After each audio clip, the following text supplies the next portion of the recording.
based at Dropzone.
Hello and welcome everyone back to week number 2 here of Dropzone 1. It's our first person duos tournament where these players are attempting to climb the ladder to be able to get some prizes from ViewSonic and Cooler Master.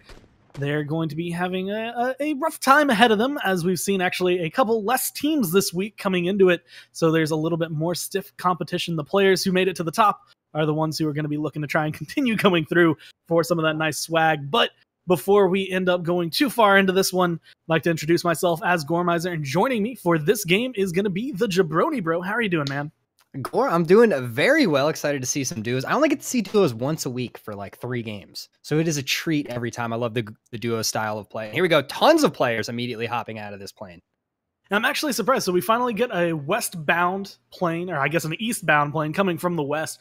It gives the players a lot of options, although very early on, depending on how far they want to float, a lot of these players potentially just looking for a car on the side to maybe drive up, go to Georgia Pole, look for some of that loot that otherwise you won't be able to see. Yeah, we saw Zombidabox and Katie Cakes, the only duo really opting for that southwest corner in Prim, which is very... Oh, no, Goddominus and Bad Seed actually opted to go there as well. So we do have 2 duos there. They're looking for a vehicle, though. But yeah, so many players flying over Quarry. Very strange. That's one of the rare areas that can have some decent loot if it's only the 2 of you. If a lot of people end up going there, a lot of people are going to end up leaving unhappy or just out of the game, because when it comes down to it, it's going to be the luck of the draw. Who can get the gun first? We saw a lot of players looking around Gatka, kind of southbound, but the rest of them on the right-hand side. A few to the military base, some looking to go to Lipovka, and it looks like actually a few groups finally going to prison. Yeah, this southern plain right now cut off so much of the northern section of the map. It's very hard to get up to Sev, very hard to get up to Zarki, even though no one really shows respect for my love in Zarki. So all these players south of Rozhok for the most part, even Georgia Pole completely untouched so far. And that's going to be, I mean, like you had mentioned, Rozhok, school, Georgia Pole, the hospital, even like any of these places, even if they're just smaller buildings, have a ton of loot for these players that they're going to be kind of cut off from. And depending on where the circle ends up dropping, this can hurt or help wherever they ended up dropping. Because if they are on the west side and the circle is going to be east, they're going to have a lot of work cut out for them. Although a lot of players over there looked like they were going for cars. But if everyone went south, everyone's kind of cut off halfway, and the circle ends up pretty north, we're going to see a lot of players end up dropping before they're even able to find anyone else. Absolutely. And Kaj and Kramer here actually ended up in the same complex as two other players. They were part of that group that initially jumped out of the plane. And it becomes a little bit of a standoff. And look at this, a military zone. So everybody going north right now, very upset as we see players driving all the way to Severny. I saw some players still in their parachutes, just doing their best, as it looks like Kaj recognizes he's around some other people looking for those shots. I really like watching the player perspective right here because you can get a good feel for how careful he is going to be. You see him kind of lean peeking, making sure someone's not waiting right at the top of the stairs, but the aggression going to be coming through, and a shotgun going to be able to help that one out. Monty Python, who was doing relatively well last week, going to get eliminated very, very early on tonight. Yeah, Kaj and Kramer just going for that aggressive push. They're in the same compound, and something great. Once you find that AK, you find that shotgun. Both these players had helmets. Get the push right away. See if the other players nearby had the same luck you did. And we can see by Prodigy right now, he has the M16, but no helmet, no vest, no backpack. He's just M16 and a grenade. It looks like he's trying to decide at this point what he wants to do. And a lot of games, usually your partner dies, and your immediate reaction is, well, I have nothing else to live for, might as well go forward, maybe try to find some of the shots I need to be able to pick up those kills. And a couple shots will be thrown out and actually end up getting returned, giving away your position a little bit too early. He found a couple hits, but a couple hits are going to find him as well, and now he's going to be down in the ground. Yeah, and that is our first elimination of the game. Now we see Nop Nop up there in Georgia Pole. They decided to move up there. Really, really good opportunity. But the only issue is they have to, all these squads up north that opted to find those vehicles and move to north, they have to get all the way back down to military. One of the rare occasions, a lot of players sometimes underestimate, but the gas canisters that are spread throughout the map actually have a lot of meaning when you come into it and you are in this position where it's like, I need to make it from one side of the map to the other. Your car's not going to last that long. Even if you're lucky enough and you're good enough at driving on this terrain through the map, it's going to be a rough one for you. So hopefully trying to keep refilled on their gas as they go through. Yeah, and something really important to note here, in duos as opposed to squads, even in squad games, it can sometimes become a little bit difficult to find vehicles. A lot of squads like to hoard the vehicles. They like to take two, take three. But in duos, you now have double the amount of teams. And if these players all opt to split in vehicles and get those vehicles for cover later in the game, it can become very difficult to find a way down to the military island, especially for teams that actually found vehicles and drove all the way up to Severny using gas on the way. And I think the big thing is with having to go to that southern island, there's the two big bridges. Now, boats are always an option. You can come in, although the beach there is pretty much going to be a bloodbath if you are caught out. The bridges, that's, I mean, one of the oldest strategies at this point is to be able to find a nice spot on the bridge if you have the good loot for it. And you can pick up some easy kills coming in there with players that are coming in either by blowing up the car or just by finding some headshots. You take out the driver and the passenger has to react very fast. Yeah, absolutely. Absolutely. We see a little Kratos out there. Idan making a play for it. Bad Seed and Godominus have left Primorsk, and they're actually on the trip right now to see if they can get onto the military. But yeah, a few great places for the boats. Primorsk has about 3 to 4 spawns, sometimes even more than that. So it's a great location. If you wait too long, unfortunately, you're going to be in blue in this situation, but there are a lot of spawns on there. And then when you get on the southern beaches, those spawns are there, but they go quick. As soon as people can get to the center of the map, they'll go right to those beaches. They'll grab the first boat. And if there's 2, a lot of duos will opt to grab 2 just to hurt other teams trying to make their way down. So we see Idan going for that one crate, which he's safe in the circle, but Legendary, his teammate, is sitting up at that set of 12 houses pretty far away from him. If things start to go awry, and we saw Bad Seed looking to be turning their attention over here, him and his teammate, it's going to find himself here in a 1v2. So hopefully this crate has something in it that will help him out, because it seems like right now he is left with a micro Uzi and a shotgun, which they can get you places, but not usually the best places you want to be able to go. So he's going to be looking for some good loot here. Yeah, it's likely that we actually see Goddominus and Bad Seed set up right now to take shots when he gets back in. And he has the AWM, which is fantastic. He's reloading right now. Bad Seed and Goddominus, they both seem to have shotguns out.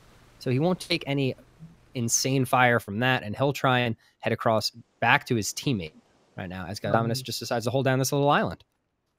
This is one of the few islands I think it's relatively untouched, honestly. No one really wants to come here. The only thing I think sitting on it is going to be that sniper tower and now these two players. But that also kind of has a plus to it, because not a lot of people are going to be looking at that island for players to be coming through. They're not going to be able to get the loot of the crate, which is going to be a little bit rough for them. But overall, they still managed to come out safe, because we just saw Idan not with the scopes, I guess, and not wanting to take the fight, not knowing what his enemy has.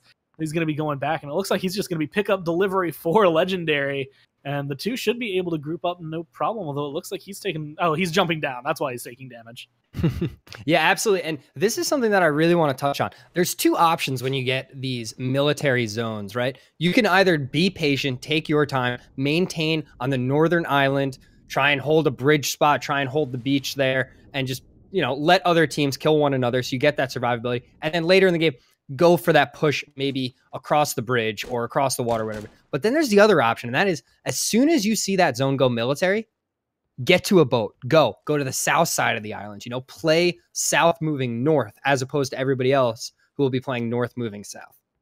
That's always one of the things around there as well. And I think we saw this a little bit last week, but we can see maybe more of it. There are some islands down there that honestly, if you don't want to fight, you want to just focus on trying to get further, you can hide behind them. They give you a little bit of cover, so allow you to give that extra decision, especially with a circle like this, where it's kind of unknown where it's going to end up landing up. If it's going to be maybe the east side of the island, west side of the island, maybe it's going to end up halfway in the water, and it's going to be on the north side of the island. So you have a little bit more leeway to kind of relax, wait for the circle to make its play before you have to decide, and can save you some deadly decisions there. Yeah, absolutely. And in this game, you know, there's a limited amount of meds. And one of the big problems for a lot of the teams that are up north right now is they need to be sure that they are not burning those meds and they're taking care of their inventory. Because if this zone goes south right now, even more south on military, and you get down there and you're one of the last teams down there, there's no boat. You're swimming. You cannot heal in water. You cannot heal or swim very quickly at all. So there's a good chance that you end up dying in blue. And a lot of these teams experiencing probably the roughest thing you can, especially for the northern ended teams. They're fighting. It's one of the hardest things to be able to do, because now the circle is closing in on them and they've got a little bit of time. It's going to be going slow and it's not going to deal a ton of damage. But when you're in a fight, you lose focus on the circle. And not only that, but you lose health. And losing health when the circle is going to close in on you is never a good way to kind of, especially to make that trek. So coming down to it, it looks like it could go well. I mean, it looks like Pochinki is getting cleared out right now. Two players still hunting for the last one. We see Batman just kind of hovering around in the background. Yeah, and it's a problem. It appears to be separated from the teammate right now, so he's trying to hide his way to safety in Pochinki, but he's going to have to move as well, as well as this duo in McSmackle and Halfway Hero. And waiting patiently, coming down the circle already. We see a couple players getting hit by it. Other players, some in a boat, some in cars, all trying to make their way down here, and this is where the meds are going to be coming in. Even fully stocked, fully meted, and ready to go, this trip can take a long time. And we're going to see Sevo, even though I'm still in Severny, they get great loot. It seems like they have the meds to feel happy with it, but they have quite a way to go as we see a couple more kills going on the board. 69 players left alive right now. Dacannon and Smithy looking to be able to clean up a little bit on this beach and get some of that loot. And they're safe in the zone, so they don't have too much to worry about except for the openness of the map. Yeah, and this is the big question right now. If you find yourself on the northern side of this bay area right now, and you are Duck Cannon and Smithy, you don't have that boat yet. You don't have that way across. Nobody wants to go the bridge, especially in duos. So much activity in the bridge. Here we go, Drass looking for a little splat maybe with his boat. But if you don't have that boat and this zone goes south, this swim is brutal. You need to be sure to go immediately as fast as you possibly can, because the last thing any of these players want is to just be completely stuck in a situation where they have to take the bridge. And one of the things we ended up seeing, I was last week in the qualifiers coming forward, was a scenario very similar to this, where a lot of players were forced to swim down to this southern island, And going up into Novo, they ended up kind of messing with themselves and messing with their own strategies, because the idea was get on land faster and be able to run away. And instead, they just end up taking a lot more damage because of the players that are waiting there. As we see some micro Uzi shots through the window, going to be able to down. Shulk is bad seed, looking for the teammate, but they're in a good position to be able to kind of hold. He is alone, his teammate being downed now, or dead now, when it comes through to it. With one frag well placed, could potentially find a kill here, but he doesn't know where they've moved to. It goes a little bit too far. Yeah, Bad Seed all by himself. He was with Goddominus. Goddominus obviously was lost during this firefight, so it is now a 1v2. They were our original Prim team. They were in Primorse and actually took the boat and moved across the water, so they are now trying to hold down this compound. But Bad Seed, he only has a micro Uzi and a shotgun. He's in a very, very bad way on such a spread out island, so he really has to try and pick up these kills, or else he's going to be running around like that for the rest of the game. Now, the glory of the micro Uzi is if you full auto and then just burst fire it, you can do a relatively decent fight, at least closer range, not necessarily shotgun range, but, you know, a fight with those assault rifles, and maybe have some luck depending on how it goes. Of course, the bad thing is always going to be you're stuck with iron sights. They're going to have scopes, they're going to have a little bit more range than you, and you are going to be stuck hoping for the best. It looks like Shulk and his teammate going to be looking for maybe some aggressive movements, kind of trying to keep themselves alive. They recognize that even though it's only one opponent, all it takes is for him to be able to see them first to take them down. Yeah, I love the play. This is a game of knowing when to attack. It's a game of knowing when to just back off. You've lost Bad Seed. You don't know where he is. He has a shotgun. He has the micro Uzi. Why not go out to the field and take that fight where you have the advantage? If he wants to push you, fine, defend yourself. But there's no reason to take this fight right now. This is a survival game. That's where most of the points are awarded. So I like the play of Shulk and teammate to just kind of back off and worry about getting into the safe zone. A few players still working on getting into the safe zone in the first place. And now with the circle, still pretty central on the southern island, moving a little bit slightly eastward, still centralized though, kind of in between the two. And going down, a lot of players going to be forced out of the water onto the land. A lot did go for that southward side that you were looking for, but now they've kind of ended up in a position where it looks like Atride actually going to be able to force someone to drown instead of getting run over, which at this point, I mean, that's still going to be a big win. It looks like he has the guns on his back to be happy with it. Now he can park that boat, maybe get some of that loot, and his teammate and him right close to the shore, so I don't have to worry too much about getting into that safe zone. Yeah, I'm a big fan of the move around to the southern side of military, because from there's only about 3 or 4 beaches you can really climb in a very easy fashion, and that a lot of players will opt to go to. And if you pick one, it's fairly easy to defend. You can see boats coming. You know when players are coming. So you can hang out there as long as you want until the zone pushes you and then move. And here we see Duck Cannon right now as these players are trying to get up. He's just putting them down. Perfect positioning, and with the Mini 14 going to be still dubbed, technically, I believe, by the players as the laser coming through, and a lot can be done with it as long as you have the equipment and the skill. And playing with Smithy, I expect you to be able to have that skill. Smithy was the one who was able to come #1 in our first run of the league in our first ladder, which was third-person solos, so he has obviously been able to put in the work and the time. And even though last week, I believe he didn't necessarily have the best run, still being able to kind of come through him and Dakan, and at this point looking strong and looking ready to fight. Yeah, and Puniji also a really high caliber player, so I would love to see Smithy and Puniji in that duo-to-duo battle happen, as they're very close to each other. So hopefully as these zones come in, they kind of remain in the southeast and we can see that fight, because some very high caliber players, very great gun skill out of a few of these guys. I think the glory is, like, you know that motorcycle is audible just because it's so loud across the land that they probably hear it, and depending on how aggressive they want to go, they might have heard it stop as well. So they could push into this one. Dakan kind of peeking around, looking at it. The hill advantage looking like it might go the way of Smithy and Dakan if they go into this one.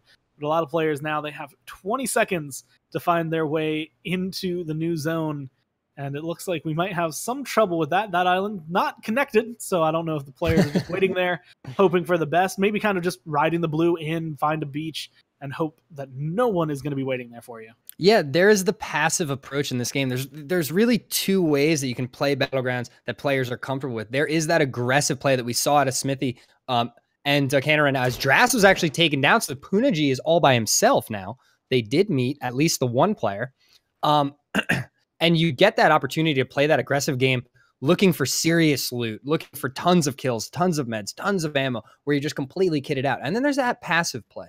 You want to hold the blue, be patient getting into the zone. Take your time, make sure you're safe, step by step, very patiently.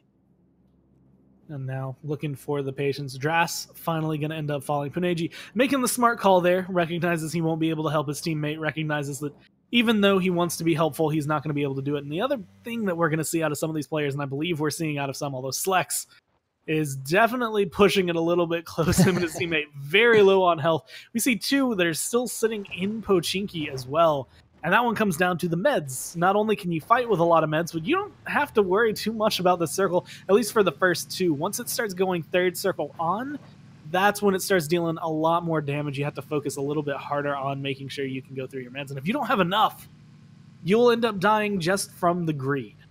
Yeah, and that is the med burning strategy that a lot of players take. If you're holding down a compound, you're holding down a building, you're being patient in your fights, just by a Car 98 shot to someone's head or a quick M16 shot or something like that just puts damage on the other players, you're burning their inventory, you're burning their meds. So later on when they're pushing into the zone, they're going to have a more difficult time. And a lot of players love that strategy of kind of, let's just make this game as difficult for everybody else as we possibly can. Now, watching halfway here, okay, he does have a first aid. I saw a bandage, I saw an energy drink, and I'm like, please don't tell me that you had no meds going into this and you made the option to stick in Pochinki coming into it. That's just going to be one of the worst ways to die, and especially when you're competing for some nice prizes, getting knocked out by your own, I guess, hubris at that point just feels rough. Like, you get really upset with yourself, and that could be really tilting going in, especially since it's only the first game of the night. Yeah, absolutely. And here the new zone is about to pop. We have almost all of Military Island safe right now. We'll see what it cuts down to here. Hopefully something small. And no, it's relatively almost all land, a little bit of water on the top, but all those players on the Northern Island have to come down. I'm surprised, Gore. No one's been playing the bridges. Yeah, that's actually one of the things. We saw one player a long time ago now who was able to actually have a excessive kill count and find a win. I think he had 12 kills, and he sat on the bridge. He had an M249, I believe he found very early on. He was blowing up cars left and right. A lot of players do like to play into that strategy, but just looking like no one in this game really wanted to feel it. Maybe they expected someone else to be there. We saw a lot of players in boats coming down, so maybe they were just trying to play it safe, and ultimately we see it just kind of devoid of anyone. Yeah, Zyphon taking some shots on a Nop Nop and Dizzy, two very, very good players to be shooting at. This could be an interesting fight as they're forced behind a rock, but none of these players in the safe zone, so they're going to have to make a move here and try and get in 1 minute and 37 until it closes. Also a sneaky Say 10 right there behind the tree on the beach. Looking for the aggression. Say 10, it looks like, has a UMP, and that is it. And even though the UMP is one of those guns that can be very strong, especially full kitted, it's probably one of my favorite to run with snipers. But when it comes down to it, it's not going to be the best. And he actually is running it with a Car 98. But just trying to play it safe, and at this point it looks like no teammate to be found or seen, at least not in the vicinity. So either way you want to play this safe, because one shot, and that's really the difference between life or death. Absolutely, in that situation that you're in. So he's playing that patient game. I can appreciate that. Velen here in a very close area gets a little bit of a sight, and he's taking some shots over there. Nice silenced M16. That AR suppressor, man. It's like finding gold. It probably the best attachment, but also the worst, because the worst feeling, I think, is finding one very early on in the game and only finding at that point then SMGs and shotguns. You have nothing to use it on. You're hoping for the best, and you finally see a stock, and then it turns out to be a sniper, and then you have to argue with yourself as to whether or not the sniper is really, like, are you disappointed to find a sniper? The answer is probably no, but in the long run, you want to be able to use that silencer, and Velen looking to get as much use out of this as possible, making himself not completely invisible, but unaudible to these players. Still going to get taken down as Zyphon going to be able to find the return shots. Both teammates are down. H-Ride on one side, Velen on the other, and Kala looking to try and fight into this one. Yeah, Zyphon actually opting to push for the flank and go for both kills before looking to pick up his teammate. I like this play a lot. Obviously, Kala saw the head pop a little bit. The shots are coming out. Nice M16 shots from Zyphon. Both players down to one shot now. Now playing carefully. Kala in a good position to potentially revive if needed, but the runaway trying to find cover. Say 10 got him. Say 10 on the side going to be able to help out unknowingly. Going to be able to help eliminate a team and kind of save Zyphon's life, as well as H. Right. Yeah, and I like this. Nobody opting to go up on that mountain on the east side at either. That is just completely untouched right now. Normally, we see players that'll actually go up there if they have the sights for it and have, the 8 times, the 4 times. They'll go up there and kind of hold the bridge from there. And they'll hold that area west of Novo, those buildings and compounds. But nobody opting to go up there. Very strange. We see the MLGB. That is the most precarious situation to be reviving a teammate in. MLGB sitting in here, going to find the revive, looking for the heals, and Sigzy in the same building, holding the door. His teammate going around, going to be able to find the shots. Odin Thor taken down, taken out. And Sigzy looking to do whatever he can, but through the windows, all it's going to take. This is the reason this team is scary and deadly. Even though they were down, able to find the revive and take that building fight, no problem. Yeah, that was another 2 high caliber teams there. Odin Thor, very familiar with his name. MLGB, a really, really high quality squad. So that 2v2, very heated. Both players, or all 4 players, taking a ton of damage, but MLGB able to make the plays and get out on top. And Hookbay was here the whole time. Hookbay could have finished off MLGB from that window. He has the sight line. Just not wanting to play aggressive. That's going to be the downside. A lot of these players don't realize it. And there was actually, I think, a little bit of an argument over whether or not kills really mattered in the long run if they're only worth 1 point. And the difference is right there, that could have been 2 free points. Mm-hmm. And even if you're saying, hey, I got 10th place, those 2 points aren't going to matter as much. When you think about the fact that you're doing 3 games a week for 6 weeks, it starts to add up. Kills do end up counting in the long run. They can go up and be the difference in it. And not getting aggressive there, even though it might save your life, ultimately does end up losing some points. Stay 10, looking to be going in. The circle has spawned up now more north of the island. A lot of players still looking to try and find their way in there, and it's not a safe path. Yeah, we had so many players move to the southern coast of the Sosnovka Island. All these players now have to find a way to get up north, and it's turned into almost, there's too many people in a small area. You have to go around the mountain either way. There's really no point in going on top of it.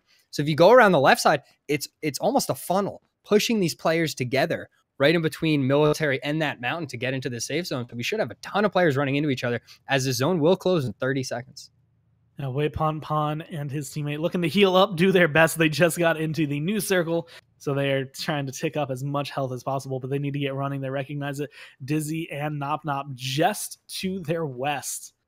And depending on how they look, they might just completely miss them. They're going to be flipping around and potentially looking that direction. It looks like they're looking for kills, but they're looking in the wrong direction. Yeah, they only have 5 seconds getting back to their buggy, so they'll probably grab that and rush into this zone as fast as possible. This circle will do a lot of damage if you spend a lot of time in it. So it's very important to get out as soon as possible, because the last thing you want to do is show up in a brand new zone at 20, 30, 40% health. Especially when, I mean, we've already seen a lot of these players are playing the edge of the circle. They are waiting for those ones who are going to come in at that low health to find those easy picks. At that point, it's going to be easy points to rack up. There's no reason to not go for it. It looks like some of them have been caught out doing so. Katie Cake's going to be trying to find those shots with the AK. It's nice. It's silenced, but it does have some recoil you have to deal with. Going to fall back, med kit up, but recognizes that this house is not only surrounded, there's a player kind of peeking around. It looks like that's going to be her teammate. But up in the rooftops, there's someone they need to take care of. One grenade looking to find the kill. Not going to find anything. She snuck that grenade up there without getting a shot. And as Sergeant Gino here is actually just holding that angle. I'm surprised we didn't hear any AK shots come out there. But yeah, these buildings have such high value. So now that we have this new zone and these buildings are not in them, it's likely that Katie Cakes may opt to back off here. We don't need to push this fight. We can let them come out to us. We can hold the doors. There's no reason for us to get up these stairs right now. We do not need this position. And it's one of those things that compounds and buildings in such a small zone are such high priority. Because if you get in, it can guarantee you a top spot in a game. Yeah. And it can make a huge difference. And we actually do see them opting for that. You know, we know where they are. Both of them are upstairs. We don't need to do anything. They have to play into us.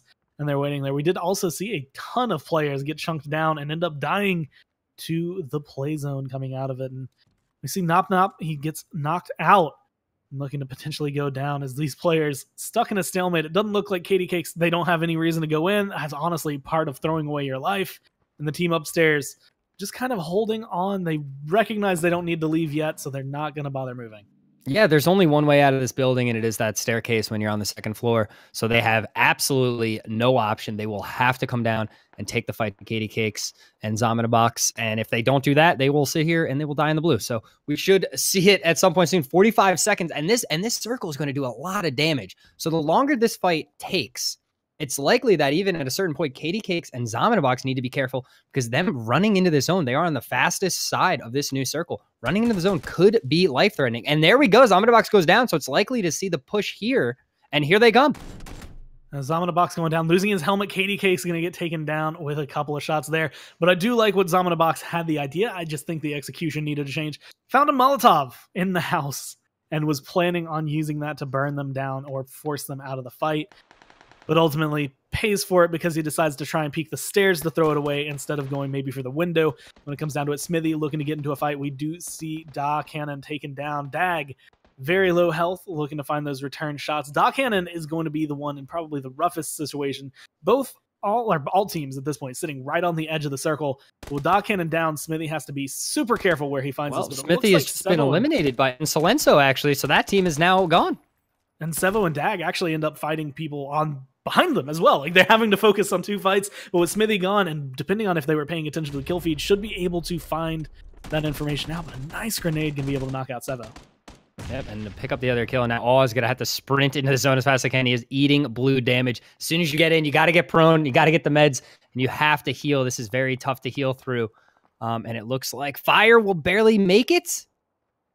And he does. He hops into the zone and prones. So he will be okay. He'll be able to med up literally one tick of damage away from being down by blue. Very close call, but able to go through. Kartoffelsuppe now looking for Dizzy right around the corner. His teammates down. This is kind of the glory. So the trees, while you can get pinned down to them, they're also going to be a saving grace. As long as no one wants to aggress onto you, you're going to be able to ultimately heal up. A Molly and a grenade looking to come down. It looks like Kartoffelsuppe going to be able to find Dizzy. But is the grenade going to be enough to kind of return? Oh, it that? did! It killed them both! What a grenade by Dizzy, getting those two kills. And all of a sudden, we're down to 10 players. MLGB holding down one of the buildings. Nobody is currently safe.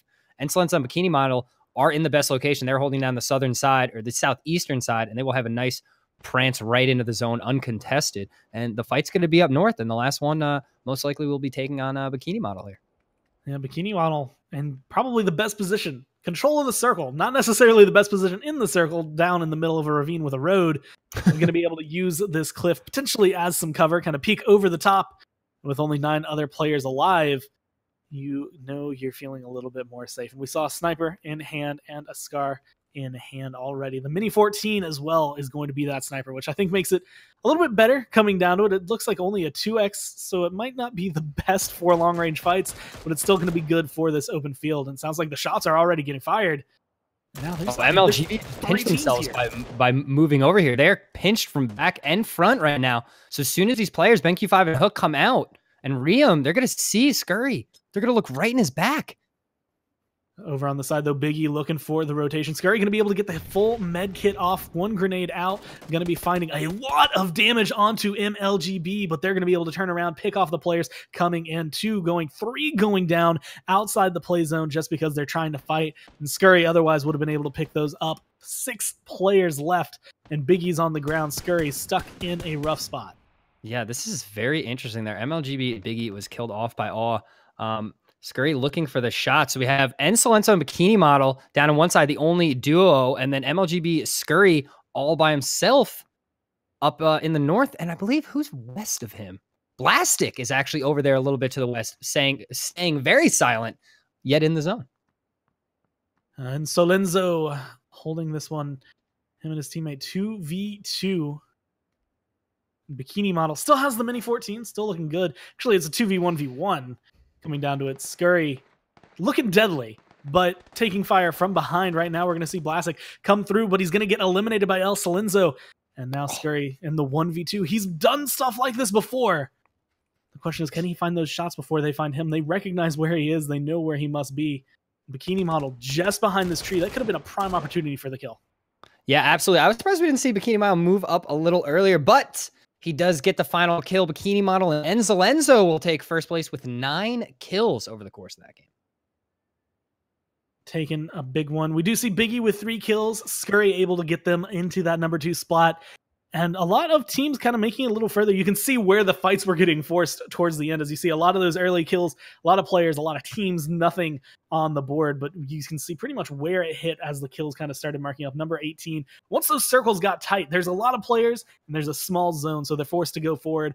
But that's just going to be game number 1. That's going to be some points for the ladder for these guys. And we do still have more games for them to compete for as we go forward. And they are competing for some nice prizes, which we'll go through a little bit through the night. But as for now, we'll take a short break, get game number 2 set up, and come back with it in just a little bit.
Hello and welcome to Dropzone 1 Week 2. This is a first-person duos tournament brought to you by PUBG League.gg. And we are kicking things off in Game 2, Week 2. I'm Heyday, here with the Jabroni Bro, and we're about to get things going. Yeah, Game 2. Game 1, a military circle. Very strange. Wasn't really prepared for it. Didn't expect it, especially with such a low flight path in the plane, but it created a very interesting game. Ended out in the woods, which is something I like. No buildings, no water involved. A beautiful zone I could be happy with. Absolutely. And I expected, as we've seen in the games over the last couple of weeks, for that circle to take a drastic change in its pattern once the first circle dropped, but it really did stay consistent down to the south. And as we were viewing the game and listening to you guys chat about it, we did see that while some players did end up even in Georgia Pole, they were forced to go very, very far down south to get back into the safety of the zone there. We're bringing this action from ViewSonic and Cooler Master. They got some sweet, sweet prizes they're playing for, and I did notice that 2 of the top 3 teams were in the at least the top 10 there at the end, which is going to put pressure on the rest of the field. And we do see a pretty standard flight path cutting almost down the middle of the map.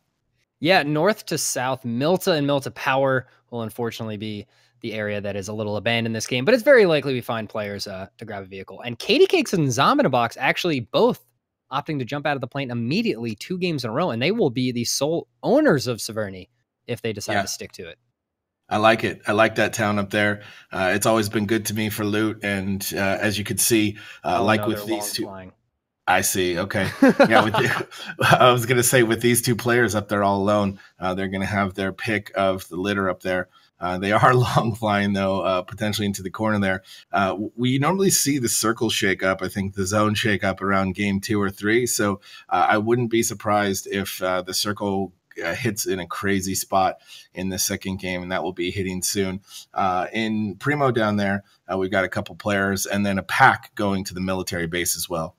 Yeah, a few heading over to the military island. Our game 1 winners, Bikini Model and Silenzo, will be the sole owners of Primorsk. Very nice spot, especially a duo with completely uncontested is absolutely beautiful, as long as they don't get a very bad zone northeast up in the Stallber area. But a lot of players still making their move. They're going to head towards Milta Power. I see a lot of vehicles heading that way right now.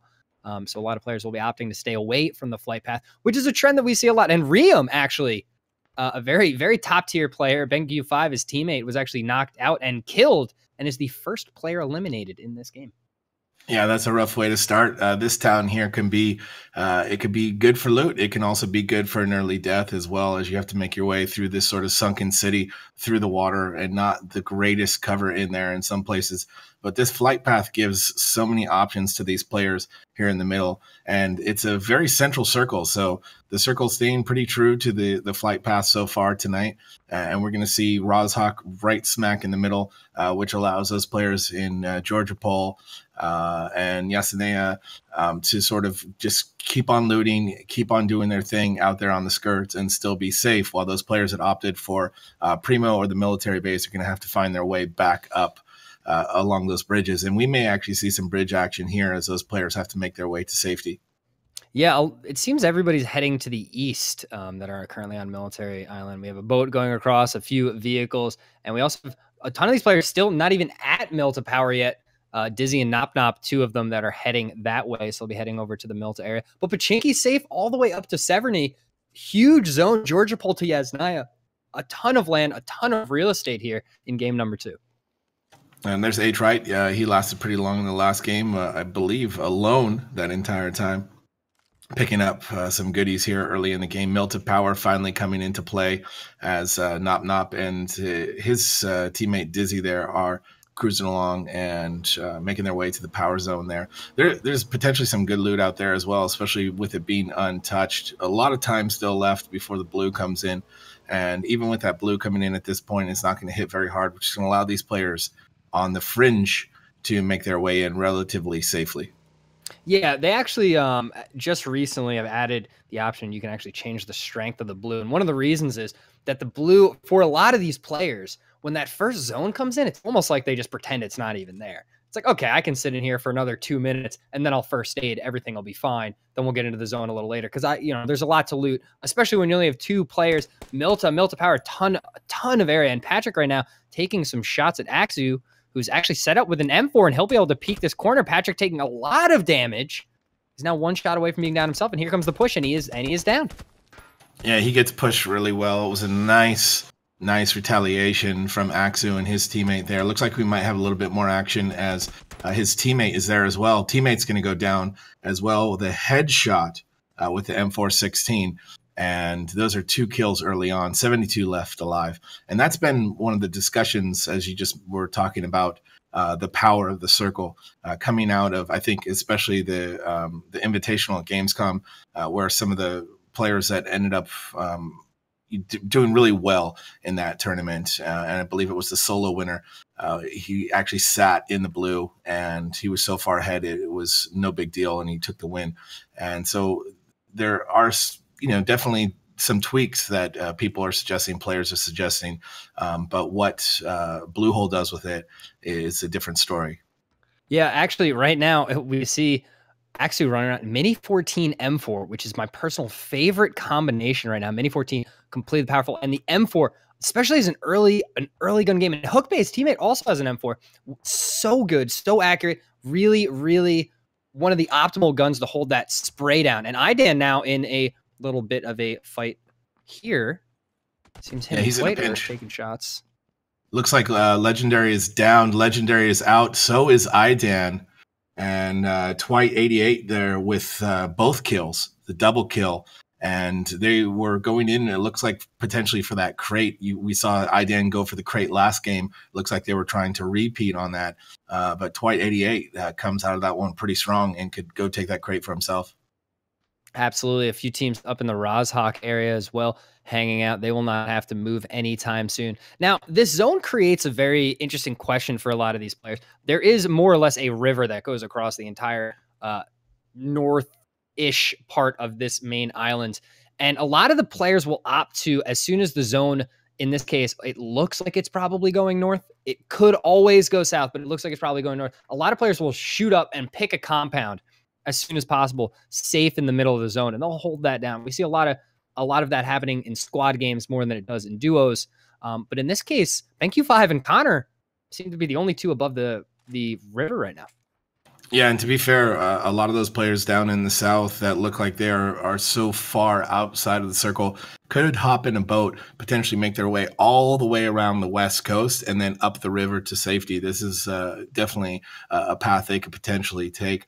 And you see Katie Cakes and her teammate there, they did finally make it all the way up to Zarky there and have the run of that place. So they should be coming into this circle pretty geared up, and they're not too far away. This was a choice that definitely is looking like it might pay off for them. Yeah, Zarky loot is not fantastic, but if you're a duo and you can get Zarky guaranteed, uncontested, and a zone up north, you could not ask for much more. So Katie Cakes and Zominovax in a very good shape right now. A few teams in Yasnaya, one team up by Stalber. Kameshki seems to be abandoned as of right now, the new city. Stalber getting a lot of upgrades, though, recently. It is becoming it's becoming played a lot more. There is a lot of military type buildings up there, a lot of decent loot, some warehouses. So we see a lot more players heading up that way. Absolutely love the ebb and flow of loot patterns and where these players decide to go, especially as you mentioned, if a place gets a little bit of love and gets some compound added to it, some installments, it then again becomes a playable area and a place where action may go down. We see, looks like this is Georgia Pole. Yes, indeed. And some of the apartments getting some action here as well. A couple teams in there. And this is another place, I think. And I believe you mentioned this last week, Jabroni, where, these apartments, they can be slow to pick. But again, if you're that duo up there and you have the run of them, you can come out of there with some great loot. Yeah, you can take your time, especially uncontested. There's so much room to loot up in North Georgia Pole. A lot of times we'll see squads or duos and there could be 3 or 4 of them, and they will go uncontested for a while because the apartments, there are so many apartments, actually take a very long time to loot each individual one. And we see a few squads now heading north. Lush goes across the northern part of the map. Bad Seed and Goddominus getting set up inside the circle, and a few squads just heading that way now. Yeah, that's a couple great places to be. Those that are holding things down in Rodshawk, they know that they're right in the center of the circle. They're going to pick up that sweet loot, and they really don't have to move much after that if they don't want to. They'll potentially have a good arsenal of weapons, as well as some potential healing, and they can sit pretty and take their time there. At that point, they might want to go out searching for kills as they feel like they're safe in that area, and just sort of start to stack up those points. As we get into week 2 now, we're going to start to see things shake up on that leaderboard coming into week 2 and moving into week 3. Absolutely. We had a little bit of a pop-off of a fight there. So there's now 64 alive in this game. A few heading past the school area. We saw Bikini Model, our Primorsk team, heading up the western coast into the zone. So they should be fairly kitted. And now Punaji has Twite right outside. Twite actually mini 14 Groza. Very well kitted, but he is solo. He did lose his teammate. And Punaji now hopping in the UAZ and will get away. No shots coming out yet. And here we go. The Groza spray is right on him. No hits yet. And just gets 1 hit, but it looks like he'll probably be able to get away from this unless we can see these mini 14 shots connect. And one does. So Punaji in a dangerous way, but he does get behind the ridge, and he will be able to find a spot to heal up and get into this safe zone best he can. Yeah, tough for Twite not landing the shots there. We see Smithy knocks out Nobsy, finally takes him down with the M416. I do like the aggression from Twite there. He did take out some players early, so he's probably got that bloodlust going on where he's thinking that he might want to add some more points to his leaderboard total as he pushes in 63 alive here, still in the first circle. And this is going to be interesting, for at least in my opinion, to see where the circle goes next, because pretty much so far it's been a very standard, very straightforward, centered circle. Yeah, it's actually surprising. I didn't expect so much combat when there's so much real estate at play. Now, a lot of these players know, like, the number one priority in these games is just survive. Like, that's where you get the most points. Yes, getting kills is important. Obviously, you're eliminating other players and you're getting some points. Goddominus right now in Bad Seed trying to defend. Bad Seed actually knocked out, so it's Solace putting the pressure on Goddominus, who's been taking a lot of shots. But survivability and getting to the end, that's where you're going to really get your points, Heyday. Absolutely. And we saw that in the Solos League, and we're starting to see that so far. Consistency is everything. And that's what I keep telling people. Consistency, consistency, consistency. You don't need to finish first place every game, but if you're consistently in the top 10, those points will add up over time. We saw that with Smithy in the Solo League. Smithy didn't win every game. He did win a lot of them, and he did get some games with some high kill counts. Oh, nasty shot coming around the corner. But he was consistently in the top 10, and that's how his points added up, and that's how he won that. Yeah, absolutely. Danis and Goddominus now in a 1v1 as both players down. Goddominus, Bad Seed is almost bled out, so he's going to have to make a play soon. There he goes, peeking his head. You see it, Danis sees it, goes, and he gets outside and actually nails the shotgun shot. Goddominus was able to 1v2 clutch that, and will get the pickup on Bad Seed. What a play by him. Yeah, that was huge. This is, tough for both of those players, trying to decide what they need to go for there. I think the play on both players' parts, they both ignored the res at first and tried to scope each other out and see where they were. And Goddominus there is going to come out on top. And that was, again, nicely played. And they are still alive. 61 left here as the circle now is cutting in. Yeah, and look at this. They get another down on Jamesy Boy as they're driving by. Nice M16 shots out of Bad Seed. So Jamesy Boy will deliver some free loot over to them as well. And now all of a sudden Goddominus and Bad Seed, they hold a nice compound. They're safe in the circle, and they have 3 players to loot that they get to share between the two of them.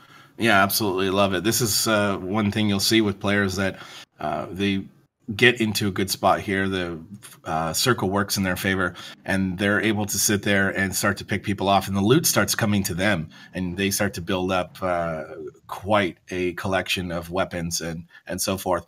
You do see now, though, teams sort of scrambling to push in as the circle hits pretty far up north. So all those teams that were down south are starting to look for vehicles and come in. You can see Katie Cakes there as well, and a vehicle coming in. And we do have another crate dropping in the center of the map, sort of ripe for the picking, but definitely a place that's out in the open, it looks like, and might be an area where players can either set up an ambush or go in there and try to get that unscathed. Yeah, this northern zone up above the river, very interesting. So much land at play, so few buildings. There's no real cities except for Severny, really, in the middle of the zone. So it's kind of building by building, warehouse by warehouse, shack by shack. And a lot of these players opt to go tree to tree instead of that. And we have a lot of players pushing one another as we see this motorcycle trying to get right to these yellow houses, but you can't stop there as soon as it's contested, so you have to get out of the way. Crazy shots coming out. Drass actually going down, and Punaji once again will be a solo player in game number 2. But yeah, it's such a weird area because there's so much space, but so few buildings up north. That was insane. It appeared that he landed that on the motorcycle. A poor teammate who was on the back fell off and was downed and out from Smithy's gunfire, but looks like he actually survived that. And that was an epic, definitely highlight reel material there as they take the jump. We see some other shots as Smithy lines up another team in a separate compound across the way. Absolutely. And this is first person. You have to peek to see these players. You have to put your own head, your own helmet at risk. And that's what we see Duck Cannon doing right now as he takes some shots, trying to burn some tires. And something that's so important up here that I think is very crucial to point out is the importance of vehicles when you get up in the north.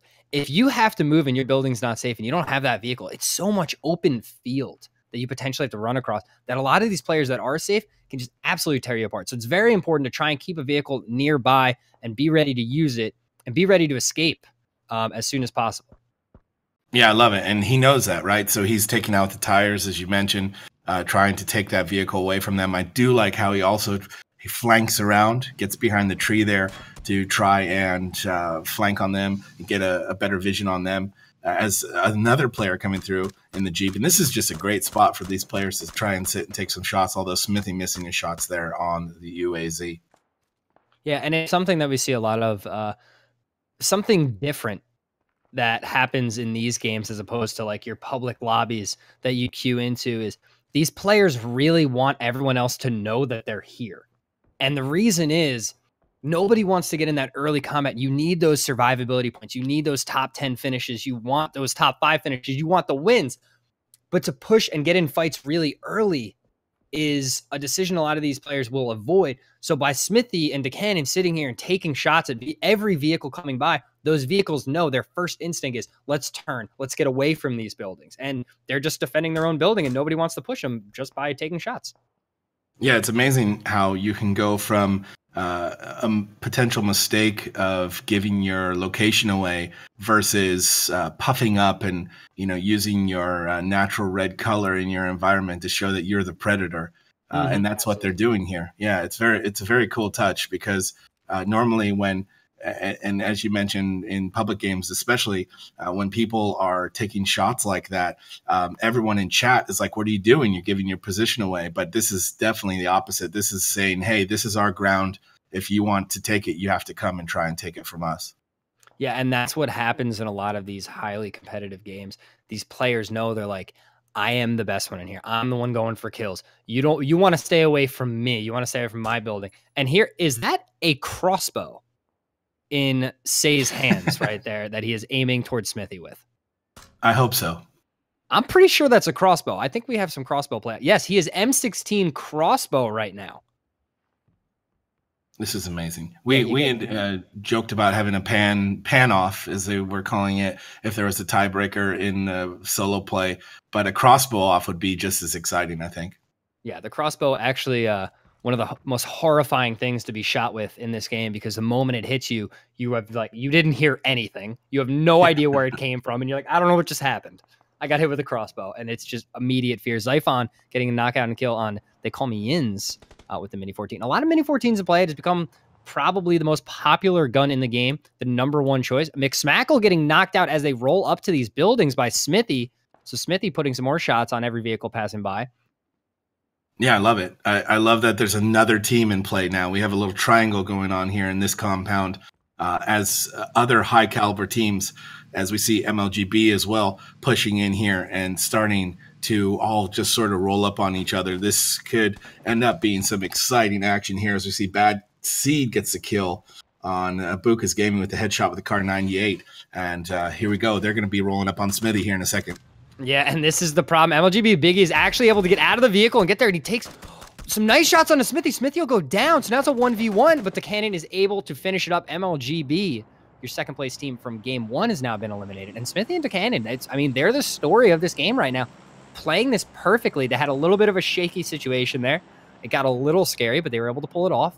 And they will once again met up and hold this compound. Yeah, Monty Python gets a frag kill. And we're down to 45. And I believe the third circle here. Things are going to start hurting outside of the safe zone. But not too many teams really need to worry about that right now, as the majority of them are pushing their way into the circle. It's Batman here taking some shots as well. Yeah, Bauman has been a very... Look at this. Is this the mini with the 8 times? This is the dream right now. This is like what you want. And poor Twite just has nowhere to go as he jumps up to try and get some views and some angles. He doesn't know what to do. He's in a bad shot. Now he's taking shots from another angle. So Twite in a lot of trouble here. Yeah, that's a tough place to be. Looks like he's going to get flanked as well here. The nice push. And if he can get these shots off, as you mentioned, this is called the laser. And this is a duel here. And it's Bamman is going to take the kill with that Mini 14. And he's going to go get some loot. The little side strafing there by Twite, almost confusing Bamman enough to be able to put him down. But in the end, the 8 times on the Mini 14 is the best thing ever. So they were able to pull that off. The zone's still coming in just a few seconds here. So they will push these players a little bit further to the north into this open field, over the hill here. So Goddominus and Bad Seed will have to move. They'll have to go a little bit more to the northwest. And a lot of these players, the zone is getting smaller and smaller. The buildings fewer and fewer.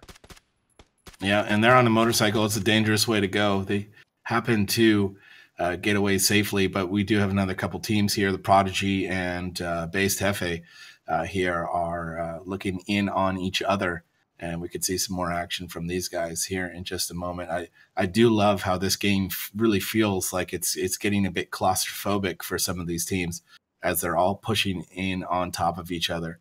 I love the way that this sort of open area, as you mentioned, has played out so far. Yeah, and now Severny just in play by so many different squads. We have 3 or 4 that opted to move into Severny. Shulk will have a nice little gas station here that they will hold down as their compound. And this is the game in this situation. What you want to do is you want to find that compound. You want to find that spot to defend. And the combat becomes crashing on buildings. Right here, we see Blastic. They are now 3 in this building because all these players are just crashing on a safe building and they're jumping in as fast as possible. So Selects and Blastic were able to grab a third one. So now we have 3 right across the street from one another. Yeah, and we see Smithy and his team are just south of them, so they could potentially roll up on them as well. Young Modern, Ben Q there, and another duo is rolling along in the south. They're going to be up on top of each other in a minute. We see some explosives going out, and it looks like a smoke grenade as well, as these players try to size each other up and find a vision on them. And it looks like they do. Young Modern goes down from the M16. Yeah, BenQ5, very lucky there. Got accidentally saved by a duo just happening to run up on the player that he was in a 1v1 fight with. So he has no idea, but he's actually safe right now. And completely uncontested as they're just running off into the distance. And this new zone, once again, can we just check it very quickly? I want to see if Severny is still safe, and it is only barely, so a few buildings remaining.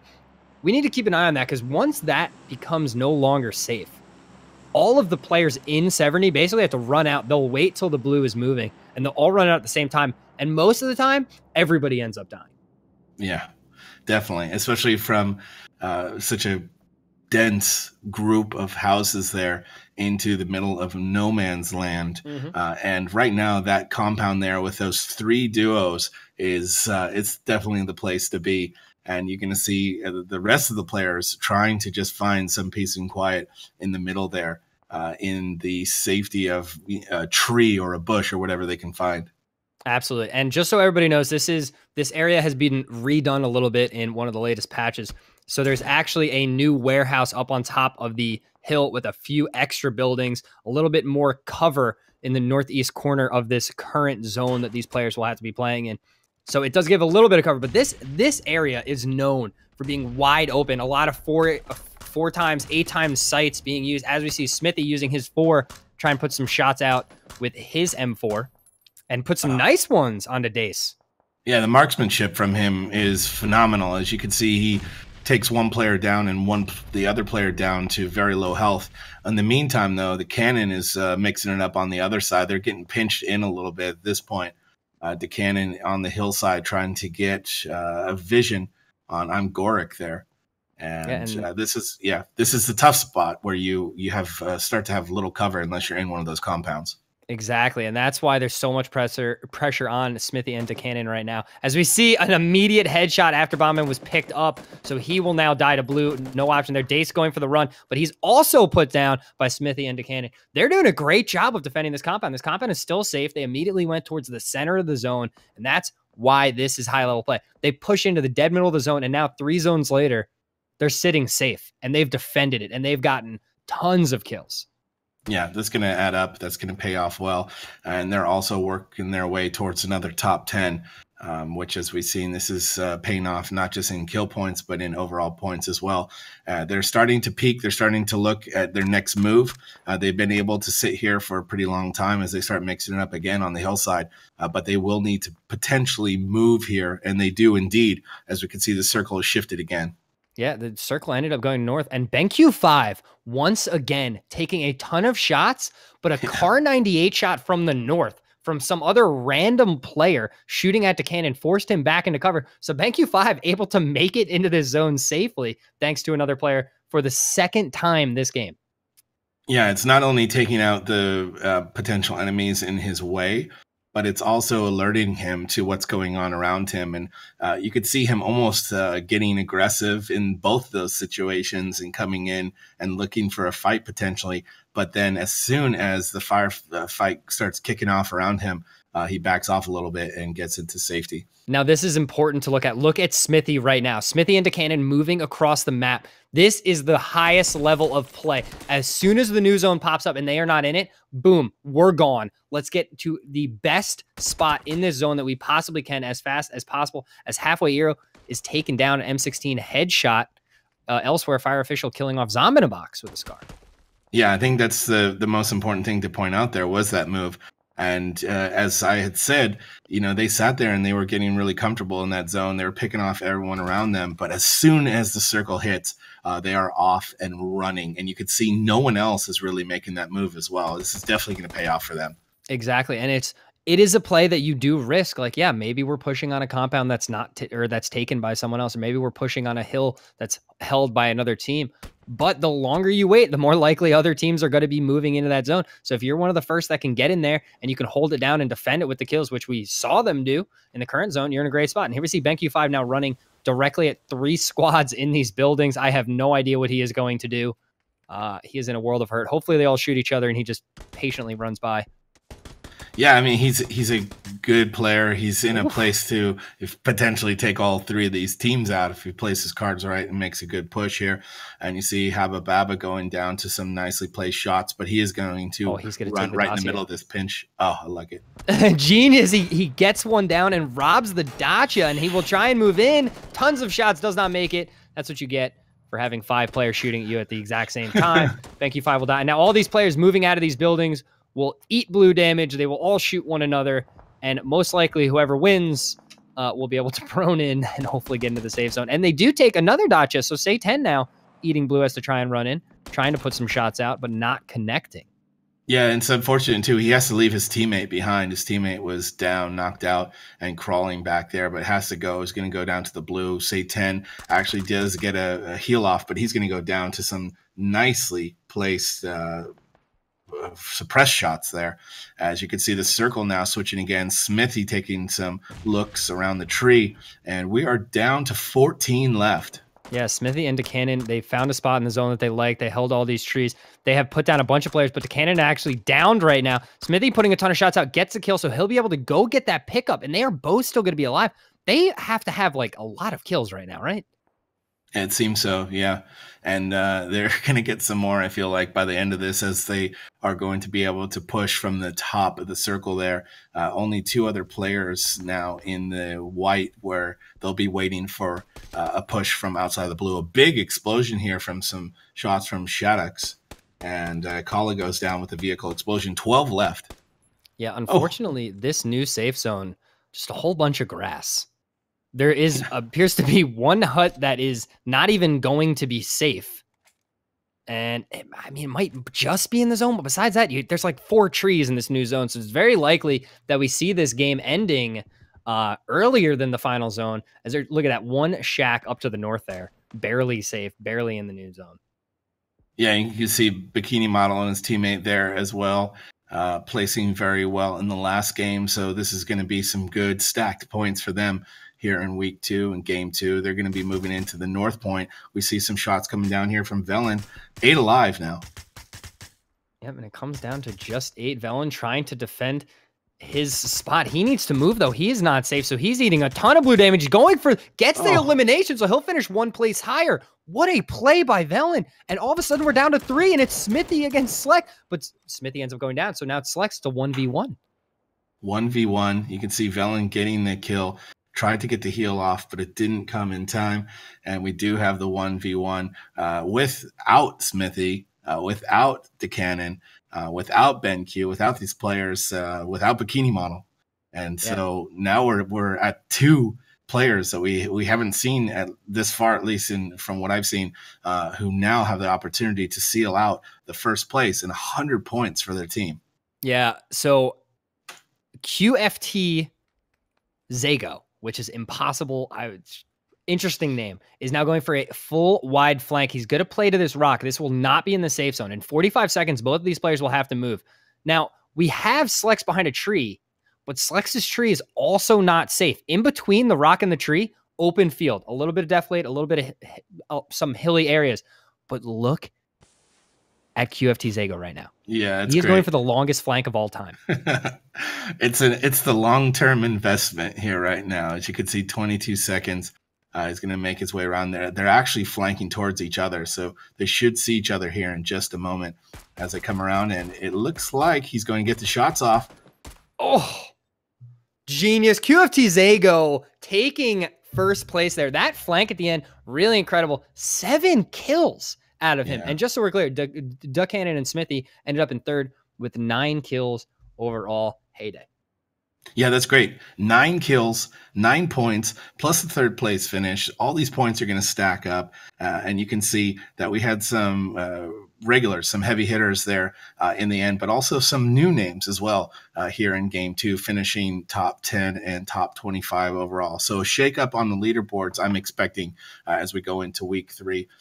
We are bringing this to you by Cooler Master, and we are going to kick off game 3 here in just a moment. We're going to bring Goremizer back in. We do thank you for watching. The games so far tonight have been absolutely exciting and have definitely lived up to this week 2 and a quick shakeup of the leaderboards. We all knew that those top 3 teams couldn't sit there forever, so we'll see how that goes. Jabroni, it's been a pleasure, and we will be back soon here with game 3 of PUBG League Dropzone 1 week 2.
Hello and welcome back to game number 3, week number 2, drop zone number 1 here on twitch.tv/tiermonster. This is all going to be run overall by PUBG League, which you can find out any more information you might want to know about the league at pubgleague.gg. You can see things like this event that is currently ongoing on. My name is Gormizer, and joining me for this last match of the night is going to be Heyday. How are you? Doing very well. Very exciting night so far. We've seen some shakeups on the leaderboard. We've seen some teams continue to play consistently. So I just absolutely love this format where you see the points add up and you see the ups and downs of these teams and how they get in and out of their positions week by week. And it just gets so exciting to see who's actually going to be playing for those sweet, sweet prizes at the end of the tournament.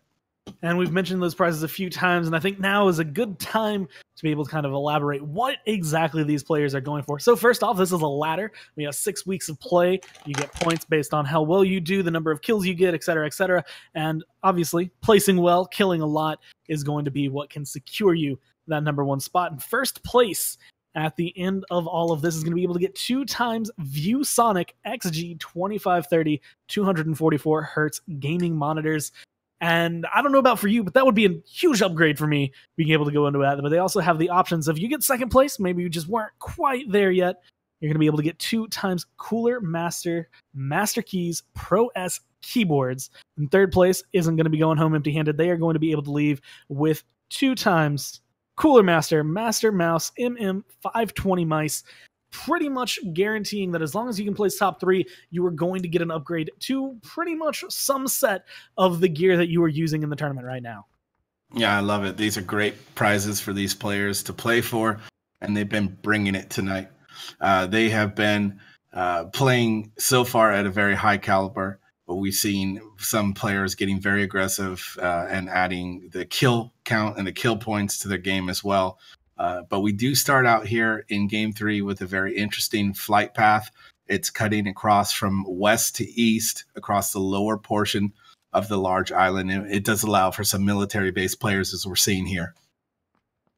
And we're going to be seeing what would be a great circle at this point would be a nice northwestern side spawn. Just come in and make it so everybody has to run up there just because everyone at this point would need a vehicle to be able to go forward. But as it stands, we do see a couple teams kind of going for, I want to say, what is the different strategy at this point, being able to go for that military base, which a lot of people tend to opt out of because it's one of those hotspots like school, like prison, where you think, hey, this is a tournament. We're trying to place high. We want to get out of here. But the players that have chosen that southern island are going to be seeing kind of a repeat of what we saw in the first game, and they're going to have a very good reason to want to go south. Yeah, so far in this entire night, the flight path and the first circle haven't been too far from each other. We're looking at Legendary here loading up his shotgun, but those circles have sort of sat right on top of where the plane flew over, which is allowing for the players that take these gambles and going pretty far away from where the flight path is going to really be in situations where they need to make up some ground. And so we've seen a lot of vehicles in play tonight, a lot of teams dashing in. As you can see, there's people still pushing outwards, even though this first circle is hit. And Jabroni touched on this in the last game. A lot of players don't even consider this first circle to be a first circle, right? You just sort of ignore it and go on about your loot and then press on from there. And that's going to be, I mean, a staple play. We have seen several times, and sometimes there have been some insane plays, I think, kind of coming out of that one, but a lot of the time it's just kind of what you come to expect. This map, even though it technically starts closing off that early, like you said, a lot of players don't really regard that in their head as closed off.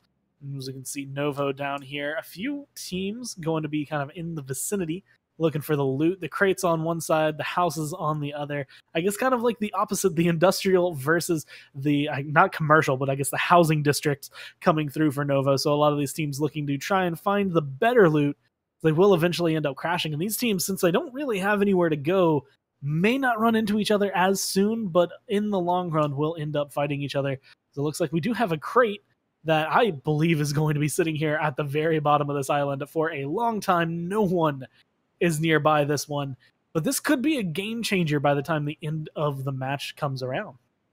Yeah, that's what I was just thinking. And we saw this in game one where we had the circle on the island. And depending on, as you can see, the AWM and the 4x, depending on how the circle plays out, we may have another repeat. You could see Dras already coming down there on the boat. He might have even seen that from where he was, and that's actually looking like to be the case.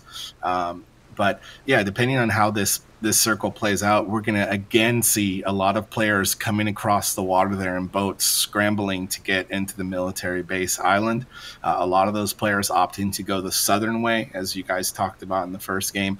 There are some great ways to approach, but also lock down that southern beachhead, and that's where that crate is right now. So if it lasts a game, as you said, this could be a great pickup late game, but it looks like Dras and maybe his teammate are going to pick that up early on. Yeah, we see Odin Thor being able to take out STG Geno.